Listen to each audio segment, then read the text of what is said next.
ដាប់អំណាចពិតកតគឺពួកយើងពួកយើងខ្លាំងពួកយើងមានអំណាច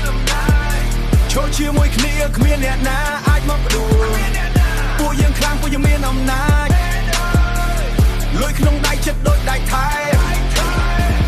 ពួកយើងខ្លាំងពួកយើងមានអំណាចឈរជាមួយគ្នាគ្មានអ្នកណាអាចមកផ្ដួលពួកយើងខ្លាំងពួកយើងមានអំណាចកម្លាំងក្នុងដៃចិត្តដូចដៃថែមើលមកក្រុមយើងពេញពេញខ្លួនពីបាត់ពួកឥឡូវឡើងដល់កំពូលគ្មានអ្នកណាដើរម្នាក់ឯងក្នុងទីក្រុងនេះបងប្អូនស្មោះត្រង់មិនគ្រាន់តែនិយាយបងប្អូនស្មោះត្រង់មិនគ្រាន់តែនិយាយឡានខ្មៅជីកាត់តាមផ្លូវកម្លាំងសាមគ្គីធ្វើឲ្យសុទ្ធតែភ័យខ្លាចយើងមិនខ្លាចស្លាប់យើងខ្លាចតែអត់លុយរាប់លុយដុល្លារដាក់ក្នុងបាវធំជោគជ័យនេះសម្រាប់យើងទាំងអស់គ្នាពួកយើងខ្លាំងពួកយើងមានអំណាច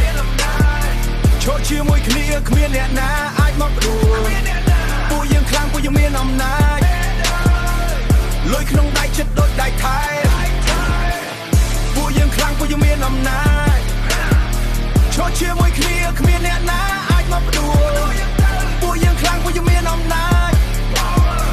កម្លាំងក្នុងដៃចិត្តដូចដៃថែកុំមកលេងសើចជាមួយក្រុមយើងកម្លាំងត្រៀមស្រេចបើចង់សាកល្បងយើងការពារគ្នាដូចជាចាំតែអ្នកណាក្បត់យើងកំតិចឲ្យខ្ទេចអំណាចទីនេះក្នុងដៃពួកយើង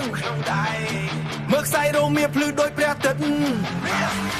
រស់នៅដោយស្ដេចសោយរាជលើផ្លូវ